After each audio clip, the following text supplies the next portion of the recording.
Hello. Good morning, Leslie. I think it's just you and me so far, but that's all right. You know what? You and I could probably go on for an hour just talking about stuff. So that works out just fine. I know that Betsy's going to be with us in a little bit. She had to go take her cats to the vet, which is, I think, her first trip outside in quite a while. So that's the thing that's happening. And my chat's working so far. I see your name. I see you saying hello, Leslie.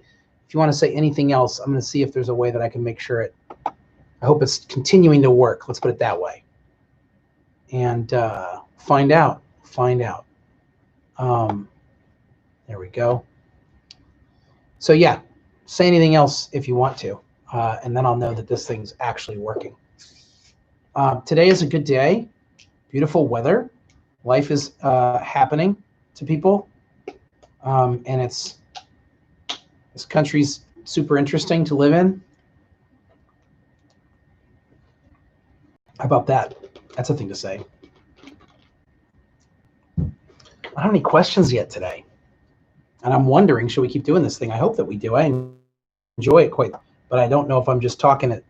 And it signs you out. Oh, yeah, you have questions. Oh, good. Because I'm just sitting here going like, I don't want to just talk, believe it or not. And some people think I just want to talk, but I'm ready for your questions. You got to tell me what you got. It was acting kind of weird, the YouTube thing when we started up, and I had to reboot it. So that's probably kicked you out and brought you back in. So hopefully you're there now, and we'll see what happens. While I'm waiting for your question, Leslie, just a word about what's going on in this church. Ooh, here we go. Do you believe that God has a plan that we're all just following exactly? I'll answer that in just a moment. I wanted to let everybody know. We made an announcement today that we're having pop-up church outdoors at Alt Park the first Sunday in October. And I'm so excited about it. I'm so excited about the opportunity to worship in person in a way that is safe as humanly possible. And we're going to be appropriately physically distanced, and we're going to be outside, and you just bring your stuff. There'll be little flags planted at appropriate distances. And you go put your stuff down there, and you sit, and you worship together, and then you pick all your stuff back up and you head out. It's kind of awesome. I'm really excited. Now, Leslie, never with the easy questions. Thank God. We would not want it to be something that's super easy and simple for me to answer, would we? Throws the curveballs at me every time. Do you believe that God has a plan that we're all just following exactly? So here's the deal. There's no way for me to answer this question without committing like multiple heresies according to whoever is listening, which is, well, I guess you might not think so, but let me put it this way. Like, I go one way and a group of people are like, nope. And I go another way and a group of people go, nope. Which I guess is true about most of the stuff I say. But here's what I get nervous about. I get nervous about speaking categorically about how God operates, the inner workings of God. I also think that this question is a phenomenal question that taps into the stuff that, how would I say it? I think this taps into something we don't quite understand. Let me start with the scriptures to the degree that I can recall them and understand the way that they talk about this. Within our scriptures, and when I try to use biblical examples, I'm not trying to say, well, the Bible says, therefore that's it. Like, what are you talking about? It's more like there's this ongoing narrative in scriptures that describes. It's a descriptive reality. These stories, if you pay attention to them, give us you cobble them together, and you get a sense of the personality of God. You get a sense of God's way of Godding around. I don't want to say being, because that's even, some people say God isn't. Is God is. See, these are the things you deal with when you try to ask if God plans everything. God sort of God's around in God's God way, right? And like God's got some God personality and God maneuvers and God sort of behavior. And I think God is mysterious, but there are things that we can sort of tap into and understand based on some of the language and some of the stories and some of the writings we have in our Bible and our scriptures, right? We see a picture of a God who knows certain things are going to happen in the future. There's a moment in Genesis where God predicts Israel's enslavement in Egypt. Right? So there's examples of certain plans being put into place, or certain, and I'll come to your thing in just a moment.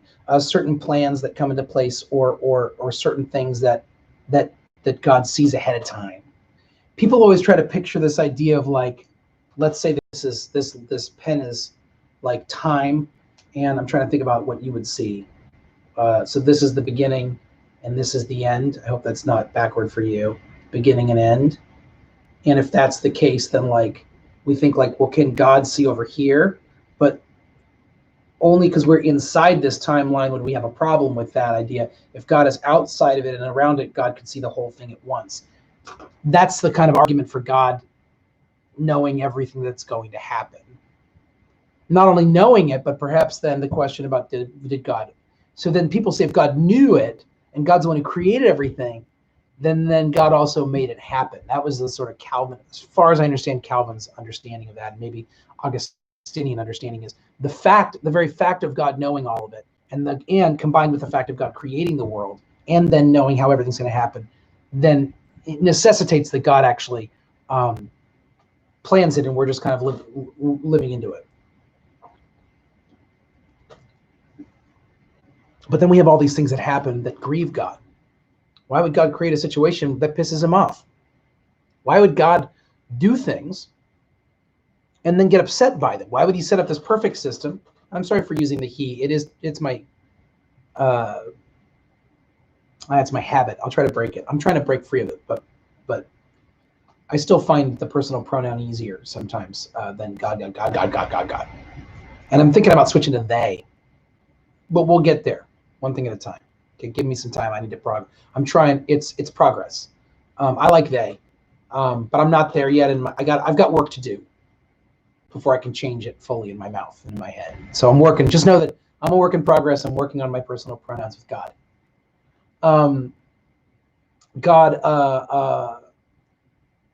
Why would God make a world that upsets God regularly and know that it was going to do that? It's hard to swallow. I don't buy it. And we see language repeatedly about us having agency, choice. Choose this. If you choose this, then these kinds of things can happen. And if you choose this, these kinds of things can happen. There is language in our scriptures that suggests, that implies, that might even necessitate God having planned, at least a huge chunk of everything. And it talks about us as the church being established before time. God had a plan for us to be participants in the redemption of the world, which is kind of awesome. To think about the idea that before you were even born, not that you pre-existed, but that you were planned to exist, because God was going to use you to help bring about redemption and reconciliation in the world, healing. That's kind of fantastic. And there's language around that, like in Ephesians and Colossians, it talks about that. There's language that suggests predestination of some kind, that God has foreordained or predestined certain things to occur. And there's language that suggests that we have choices to make.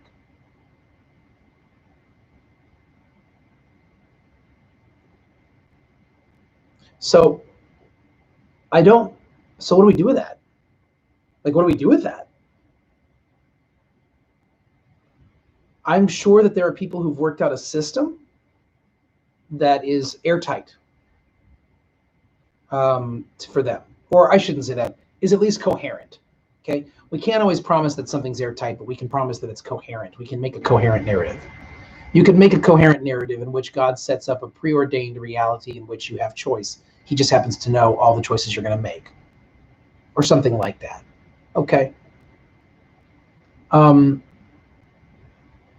question is, are you and I just playing out the role? The words that are coming out of my mouth, were these the words that God planned for me to come out of my mouth? And that means when you sin, did God plan for you to sin in those ways? And God didn't just God didn't just know, but God planned it. So that doesn't work with our understanding of God, that God would will us to do bad things, because our definition of bad is those things. If you look at our catechism, it suggests, or it describes sin as doing the thing that takes you out of right relationship with God. And if God planned for you to do all these things in the first place, then, and you're just doing them, then you're never out of right relationship with God, are you? You're just in right relationship. You could be, I don't know, standing up and lying to your whole country while you're in a position of leadership. But God put you in that position and told you to do it. So you're just doing what God told you to do. And therefore, there's no such thing as wrong. That doesn't work. That doesn't work, right? So there must be an element of free will. And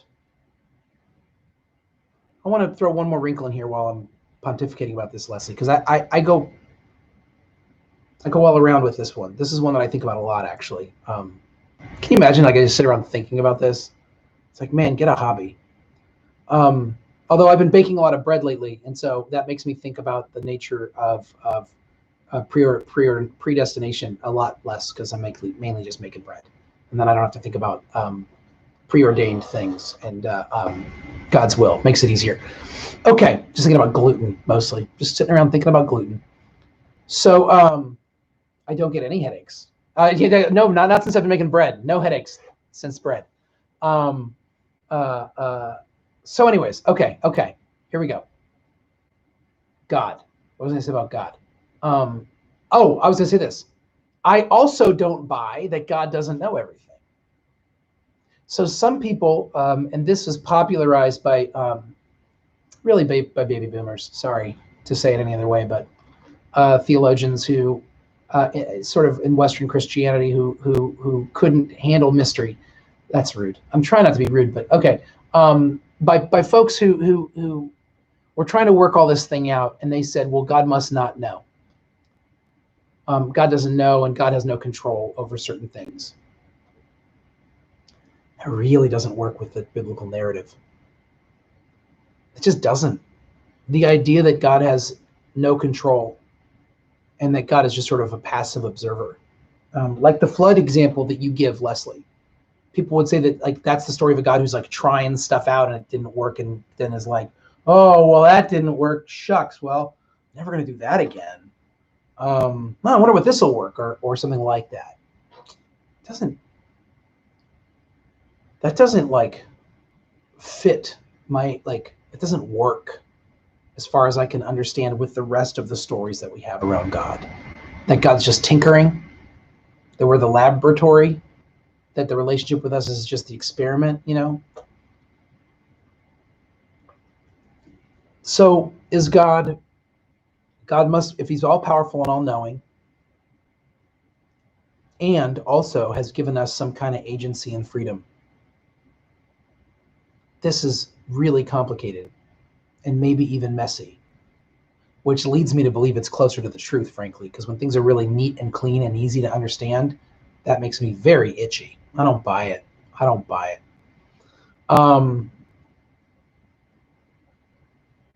So what if God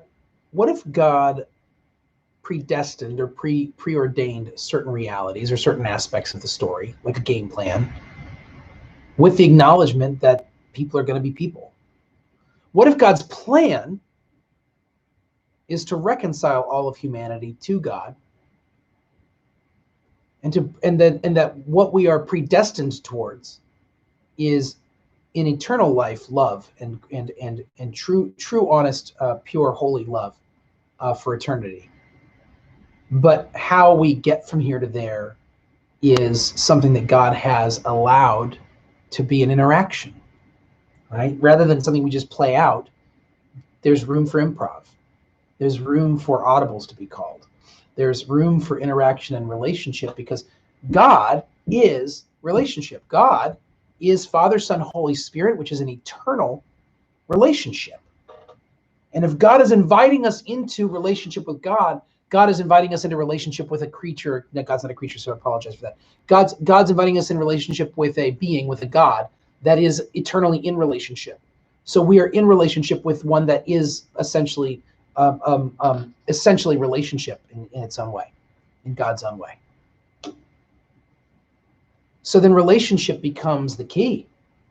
How we understand God becomes through experience and interaction. And God has set up a world that allows us to get it right and get it wrong, because for God, that opportunity to get it right and that opportunity to get it wrong creates the space for the possibility of authentic love and authentic relationship, which is the heart of God. And since our scriptures teach us that we are being unified with God, one with God through Jesus, it would make sense then that it would be on God's heart, in God's economy, so to speak, to create a space that allows for us to get it wrong and to get it right. Because that's the only way to experience real relationship. So perhaps God preordained us for an eternal reality and allows for this temporal reality to play out in specific ways, in the knowledge that, and maybe even allows this temporal reality to affect the eternal reality. But God, being love, knows what wins, which is love. Like, God knows that love wins. God's not unsure about that. So if love wins,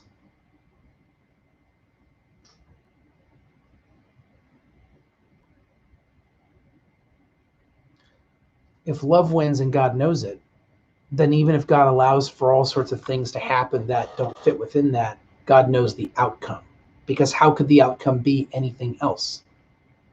How could the outcome of a world that God created in love, and that a world that God participates with in love, and a world that God has redeemed in love, and a world that God sustains so that it moves and breathes and has its being in love, how could love not win in the long run? And God's knowledge of that makes sense to me. So to that extent, I believe in preordination, predestination. Do I know that God planned for me personally? I don't know how that works. I really don't know how that works.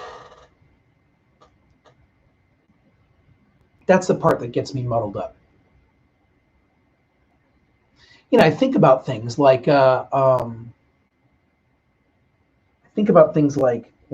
me not existing had my dad not felt the need to be closeted. It's the only reason I exist. I exist because of the unhealthiness of our society, and the unhealthiness of certain Christian traditions and histories that that pushed him into a space of self-denial, denial of who he was, and didn't force him, but made it enticing for him to live a life outside of what he maybe had wanted to live. That's why I exist. And I'm super happy I exist. I really love being a person who is alive.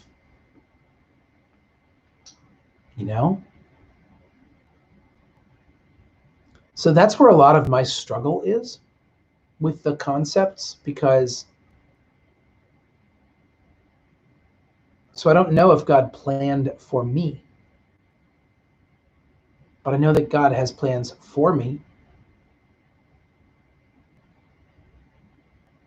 But I don't, plan is a funny word. It's more like a grand vision. I definitely believe God has plans for humanity. I don't know what God's plans are for America, Leslie, and I I'm deeply concerned.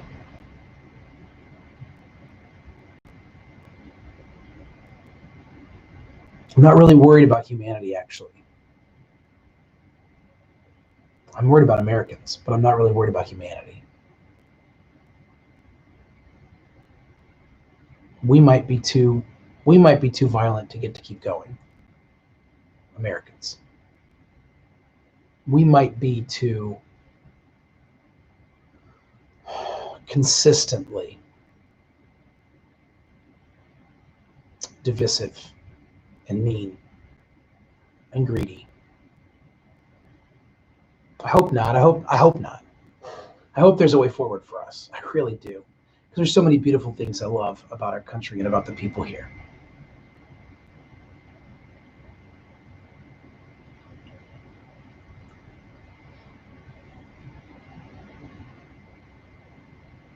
Yeah.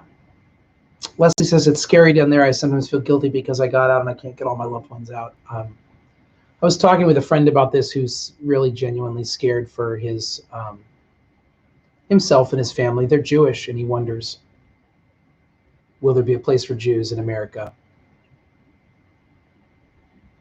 Which is something that our Jewish siblings have had to deal with in almost any country in which they've existed throughout the history of their existence. And I can't answer that for him.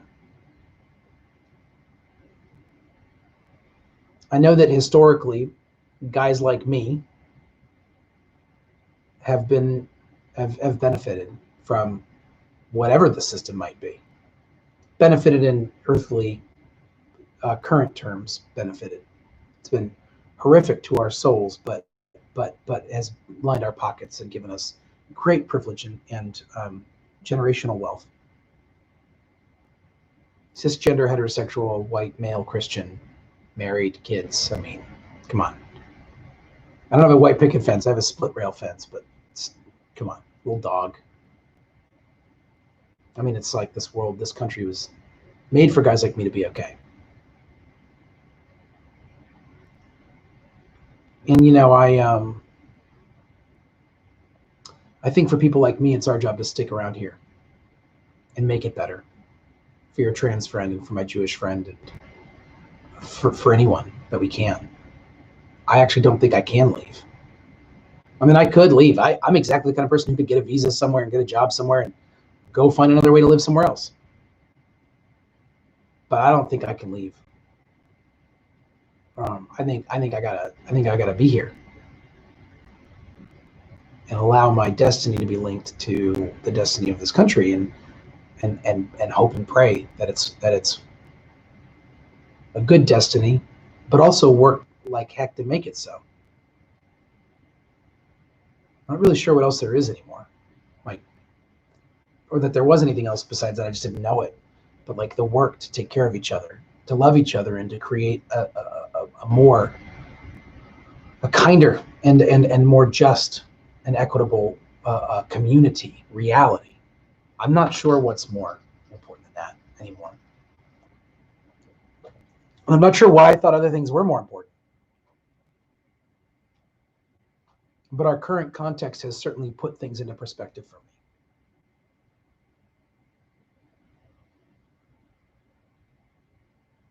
We're seeing a lot of old ways die, and a lot of new things are being born, and I'm really hoping that we create the space for that new birth.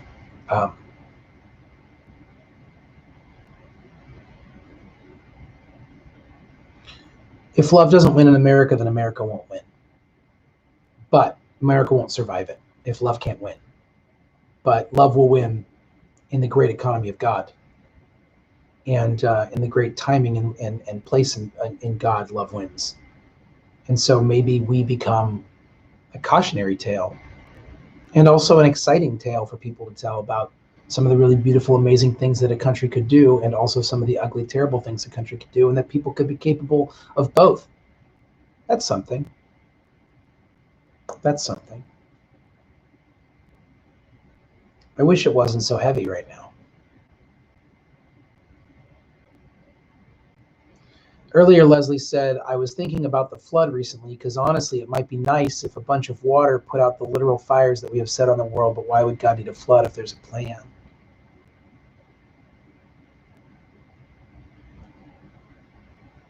Flood story is one of the toughest stories in the scriptures because God uses it to obliterate creation.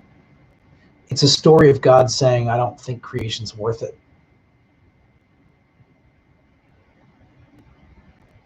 That's hard.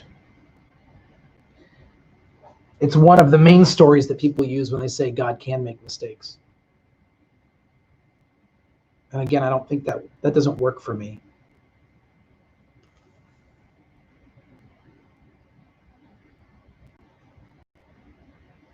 But there's something in God that suggests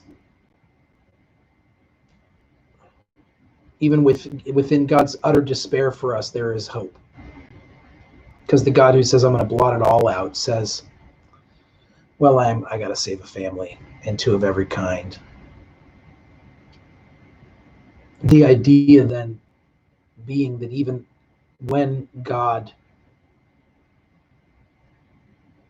is at God's most destructive, and in the story, that God's destructive behavior is legitimized, just for the record. I mean, in the story that we tell, God has every right to do it. But only one unicorn. And the T-Rex has just like missed the boat entirely. It's a bummer. But I think about that story as a story that's about really how bad people can be and how close God could come to saying, we're done here. But even in the midst of that, God sees a way forward.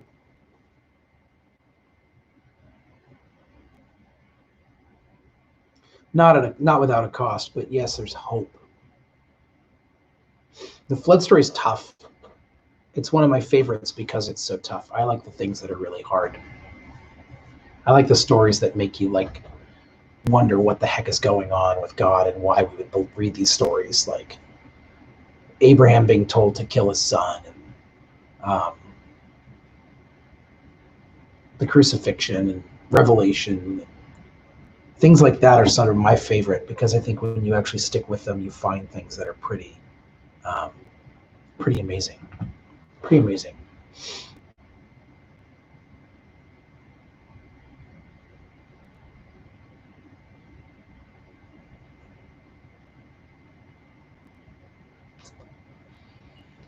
I don't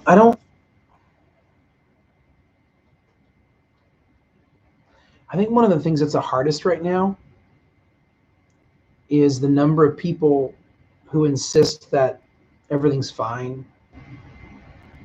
and that if you are genuinely worried for your country that you're overreacting.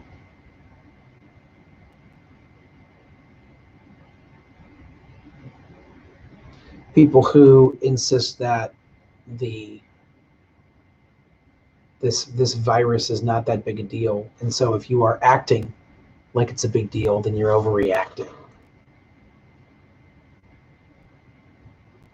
It's really, and I'm not speaking hypothetically. I have had that experience with people close that I love, and it's really painful because it's like this invalidation, this nullification of the validity of your experience.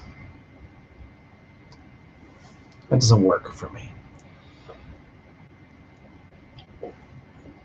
But honestly, the road to fascism is paved with people saying you're overreacting. I mean, yeah, and then it's I told you so, but it's too freaking late, right? Like, oh well, I told you so. What do I get? Killed, I guess. Oh, well, that was fun. Thanks for playing. Um,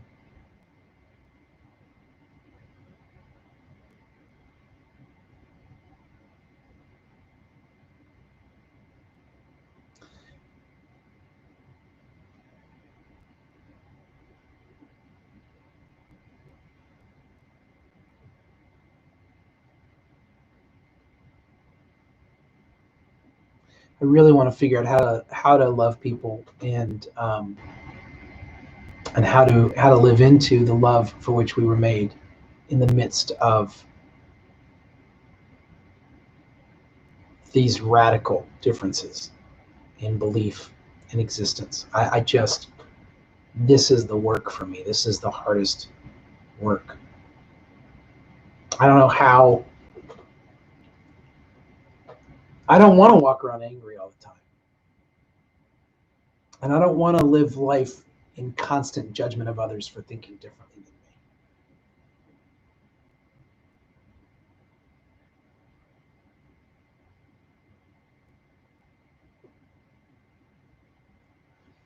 Oh yeah, when bad things happen to good people.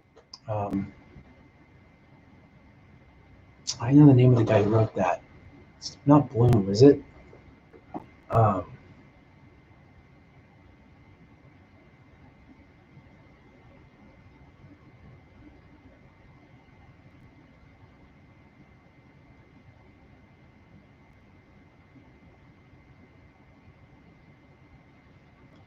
Kushner, that's right.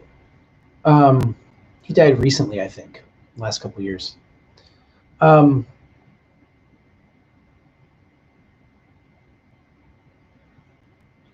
think we need to really build relationships up with people that are not just like us, but that are respectful enough of us, and that we have enough common ground, that we need to have that space, that reservoir of support and care, so that we can develop resilience and stamina. And when you pay attention to the scriptures, when it's speaking to the early Christian church, it talks to these early Christians as if they are athletes training for an endurance race, because there is this sense that what they're being made to do will take practice, and that they have to get stronger to be able, spiritually stronger, to be able to withstand the temptations and the difficulties of the world around them, but also to withstand the trials and tribulations of their lives. And by the way, when we hear people talk about withstanding the temptations of the world, we often hear that language being used by evangelicals who are talking about like withstanding essentially like premarital sex and like eating too much or something like that. I mean, it's used in such in like a very specific context, right? But wait a minute, but that's not like how it works. Paul and the other writers are writing to these churches, talking to them about figuring out how to resist the culture around them when the culture around them is deathly, and when the culture around them tempts them into a false sense of security in the status quo. Then when they become overcome with the desire to get back to normal and to be normal, instead of accepting the reality that their lives have been transformed and that they have to live as if that life has been transformed, that reality. So the endurance that that the writers in the scriptures talk about is something that is cultivated over time in communities of love and support that share the common values of following Jesus and following Jesus in a way that is kind and charitable, that is gracious to others, both in and outside of your circle, that is loving your enemy and praying for those who persecute you, that is seeking the commonalities and the connection, the unifying reality of God. And we like, that's pretty cool. That Kushner was your answer, Rabbi. That's pretty cool. I will look for the text. But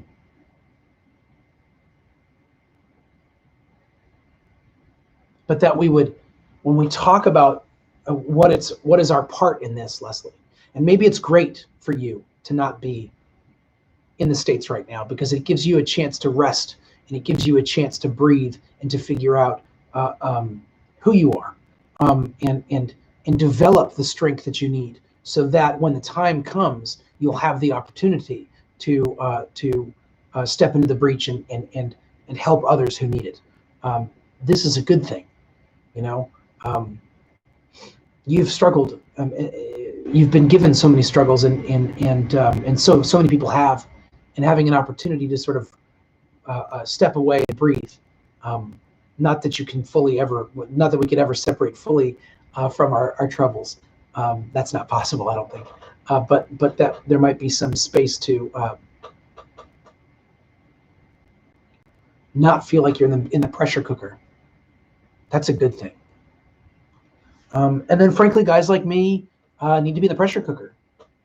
We need to get our butts kicked a little bit, and we need to push, and we need to figure out, and we need to allow ourselves to be not expendable. That's not the right term, and not collateral. That's not the right term. But we need to not look out for ourselves first and foremost, because we live in a country and at a time when people like me, we have been given such benefit of the doubt and so much at the expense of others that we've got to figure out how to reverse that, right? Okay, you sent me a quote.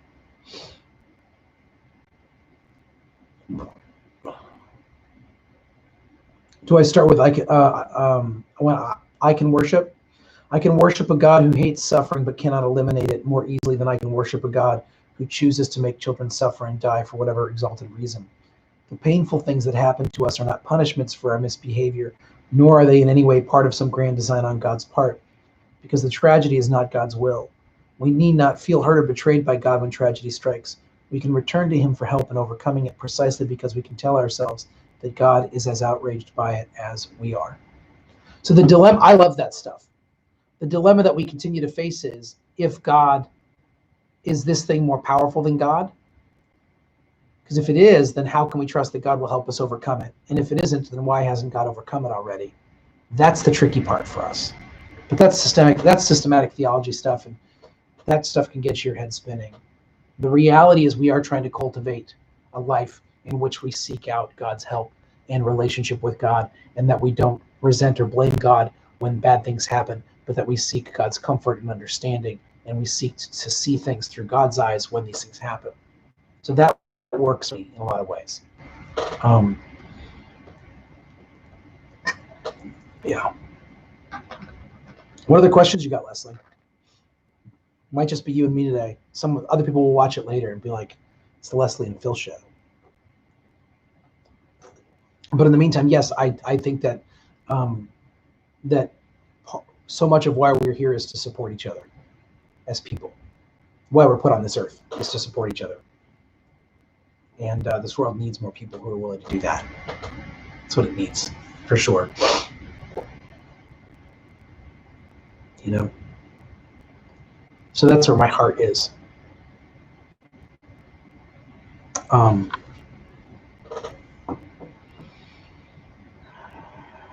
going to check real quick and see if we've got any. Nope.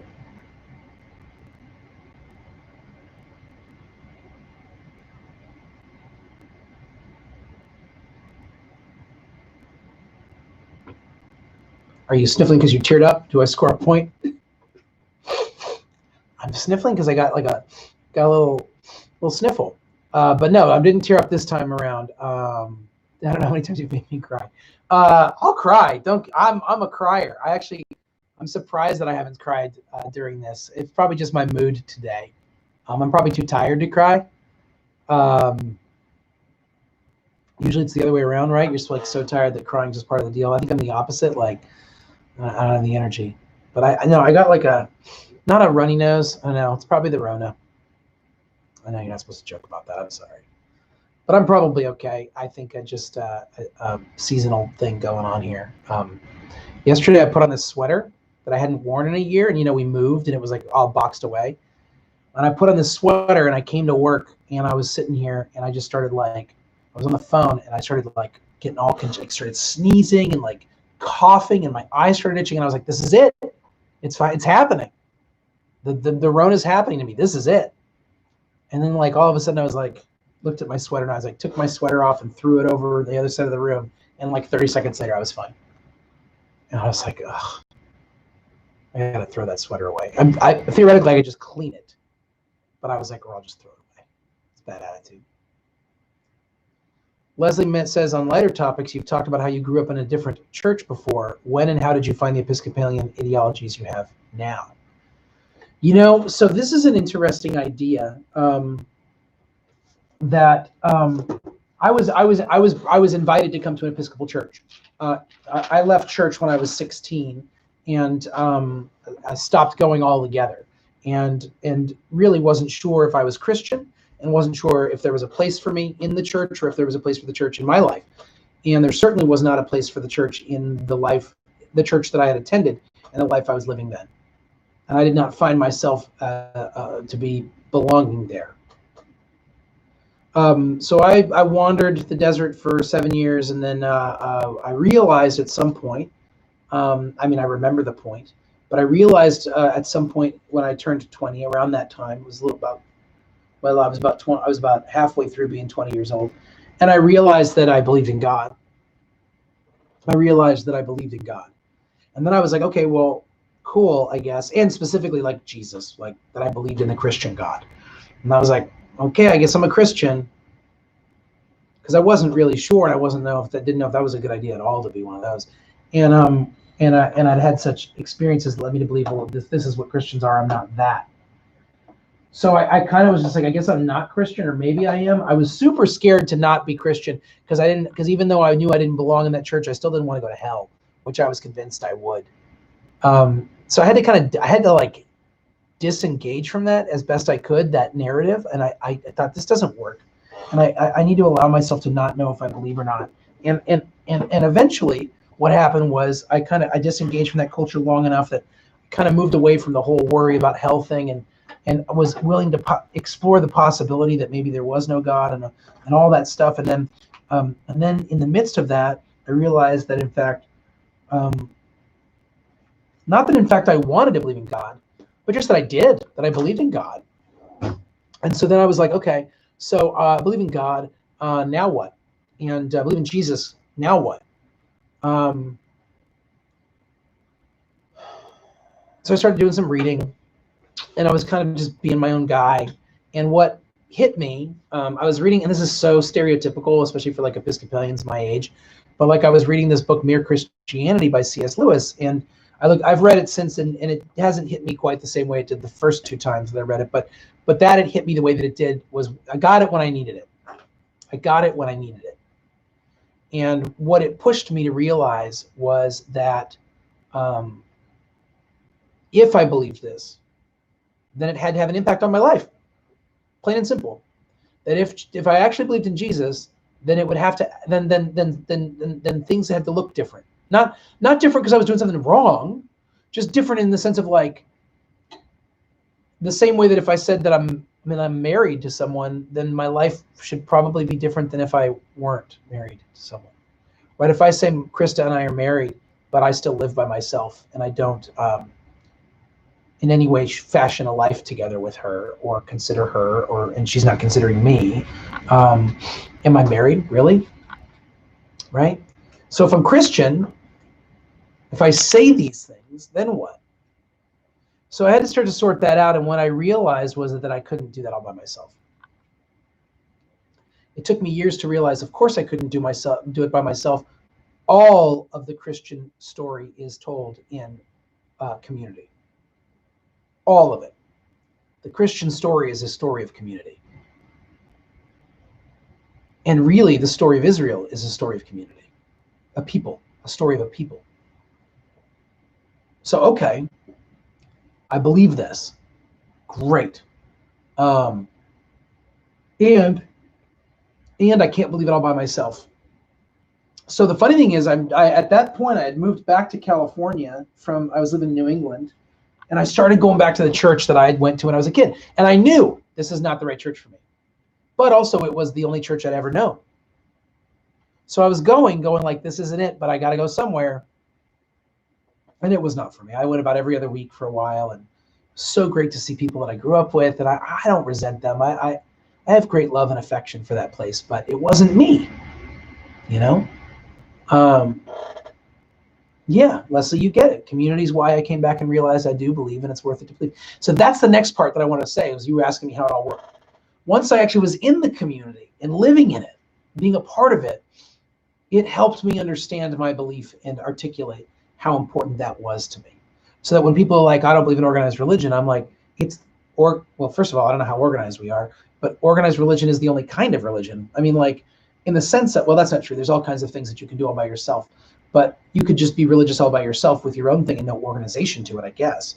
You could have practices and rituals that somehow you've concocted and aren't part of a larger culture. Yes, that's possible. But organized religion, as we call it, and Christianity in particular, it forces you to be in relationship with other people and to understand that part of your discipleship to Christ is coexistence and shared reality. That's a big deal. That's not just about right belief anymore. It's about living together. It's about incarnating it's about the enfleshment of the real stuff of the meat and bones of living love. I can live lovingly all by myself. No, you can't. This is why this pandemic time has been so crushing, because we were built for one another and we've been deprived of one another in ways that we never have been before. It's deeply, deeply painful to our psyches, to our spirits, to our souls, our hearts. So I started going to this. So I didn't know what to do. I was going back home. I got invited by a friend of a friend, actually. A friend of a friend of a friend at a farmer's market invited me to a class that this Episcopal church was doing. And they had free dinners, and I was poor. And I'd heard about those Episcopalians. Not a lot. I didn't know much about the Episcopal Church. I was about to say about you guys, but I guess I'm one now too. I guess I've been Episcopalian now for 17 years, and I have to stop acting like it's new. But being an Episcopalian is sort of like being a Cincinnatian. Like you moved here anytime after high school, you're still new, right? And that's kind of like being an Episcopalian. If you weren't born an Episcopalian, you're still new to it, right?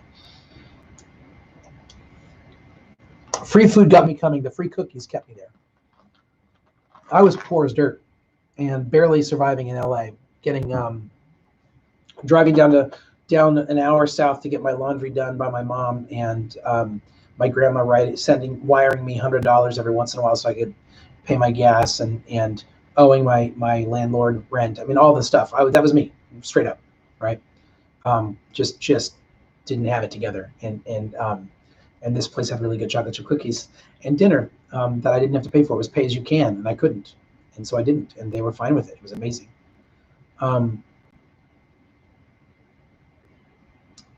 And that was a space that allowed me to ask questions. What I'd heard, here was a thing. I knew that I wanted to go somewhere that took Jesus seriously and read the Bible.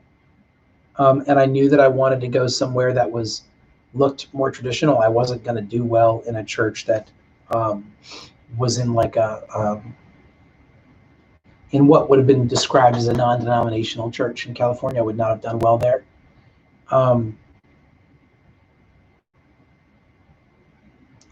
But I needed a place that I knew was going to be affirming of LGBTQ persons and that allowed women to be in leadership. I wasn't going to settle for a place where women and gay people were second class. And I know that it's much larger than gay now, but that was my context at the time. My understanding of LGBTQ stuff is much different than it was when I was 22. But at the time, it was just like, it was just gay people right in my head, and gay people need to be treated right, and women need to be able to have a place. And so I heard the Episcopal Church was one of the places that allowed that. And the first church that I went to had a female rector. Oh my gosh, and gay people at the church in positions of leadership. And I was like, oh, okay, great. And then I went on a Sunday and they read all those Bible verses, and everyone was wearing robes, and there was an organ and a choir, and we took communion. And I was like, all right. And I'm very conservative. I mean, in my reality, like you might politics, I'm all over the map, but in my personal life, like I'm a very conservative guy, in the truest sense of the word. I like things because I already like them. Like to get in, it's hard. I've been using the same brand of toothpaste for 20 years. They discontinued it, so I bought a whole box of them. And I'm almost done, and I don't know what I'll do. I'm really worried about that. I've been using the same deodorant for 10 years, and I've been using the same detergent since I was a child, and I don't like changing those things, right? So, like, this is how I am. I'm a creature of habit in a major way. So to me, growing up in a church that had an organ and robes and all that stuff, I needed it to have an organ and robes and all that stuff. That's how I understood church. And so when I walked into an Episcopal church, it was like a freaking dream. It really was. I was like, oh, this is real. So these people are all walking around like acting like it's church, but also there's a woman up there and the guy that's helping her at the altar is gay, and that's fine. And we all know it. It's a kind of secret, and this is just a thing. And we're also like talking about it, and like we can describe how that matters to us. And that's not actually like we're ignoring the Bible or ignoring Jesus. And so it was very, you got to understand that, like, well, that's a whole other story that I don't need to tell today. But so I got in. And then it was just a matter of just learning more and more. And the more I learned, the more it shaped me. I mean, I won't say the more I learned about the Episcopal Church, the more I agreed with it. I'd say that the more I learned about the Episcopal Church, the more that I've learned about myself and the more that I've been shaped, right? It's Crest, which they make here in Procter & Gamble, but it's specifically, they made this thing when I was a kid, Leslie, which I thought was the greatest. I have flour on my shirt because I'm making bread. In my clericals, yes. They made this thing that I thought was the most brilliant thing in the world. It was called the Neat Squeeze tube. It wasn't like a normal tube that you have to like roll up and that it's in, and it gets all gross. It was called Neat Squeeze, and it stood up straight like a bottle, like this. Can't see it like that, right? And you'd squeeze out the toothpaste, and then when you get go, it sucks whatever is left back in, so there's never a mess around this thing. Yeah. Amazing. And they, like, literally 3 years ago, they discontinued it. And I mentioned it to someone who worked at P&G, because that's in Cincinnati, as you know. And I said, I can't find it. And he said, oh, they discontinued it. And I was like, I'm sorry, they what? So I went online to like Amazon, and I literally bought like, I think 18 or 19 of them. I think I've got one left after the one I'm on right now. These are the things that make me shake. Thinking about the predestination versus free will argument doesn't freak me out. Trying to figure out where the hell I'm going to find toothpaste after this is all over is a nightmare for me. There you go. That's just so you understand how I work. Okay? Like, the house could burn down, and I'd be like, we can get through this. I get a paper cut, and I'm like, why is there the world? Why does anything happen? So that's my life. I know you do. I appreciate you too. This is a good thing we got going. It's a mutual appreciation society. So I got to figure that out. I got to figure out what toothpaste I'm going to use. I can't go back to using like a normal squeezy tubey squeeze thing. I can't do it. But I think Crest did start making a different kind of like squeezy thing that's like the Neat Squeeze, even though it's a little different.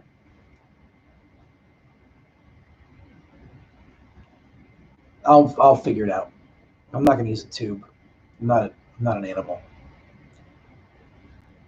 The top question on Amazon is, can you open this to refill? That's what makes me think that we're done as a country, is that's the top question on Amazon, right? Like, the fact that that's a question is it's like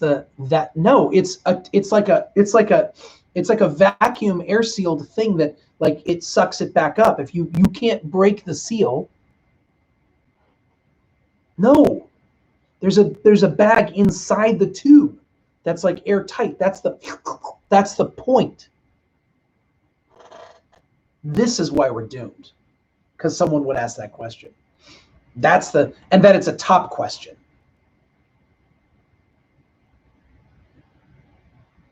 We might be done as a people because of questions like that.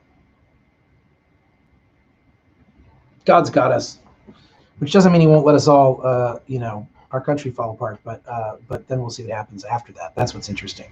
I'm looking at something on my phone, okay, because I want to tell you about a couple things before I go. Been getting Neil Young back in my life. His album On the Beach, it's like one of my favorite of his albums, and there's a lot of really like, it's kind of really like dark and sad and depressing. I love that. So that's good. Gillian Welch keeps putting out. She's put out 3 albums since the pandemic. Now they're all 2 of them are she's doing this 3-volume set of unreleased stuff. So it's all stuff she did like years ago. It's not new. And then 1 album she put out that is new, but it's all covers. But the wealth of Welch material is beyond my wildest dreams. So the Gillian Welch Boots #2, Lost Songs Volume 2 is coming out. Just came out. I've been listening to that a lot. A little bit of Joni Mitchell, a little bit of Shirley Collins, a little Katy Perry with my daughter. There's a Bob Dylan album called Good As I've Been to You, which is him covering folk tunes and some both English and American and some blues tunes and stuff. And it's just from '92, and it's just him and acoustic guitar and harmonica, and it's really phenomenal. And he did one right after that in '93 called World Gone Wrong, and those are I just love those albums. They're some of my favorite things he ever did. So I'm listening to those a lot lately, and some of the songs that those were inspired by and things around it.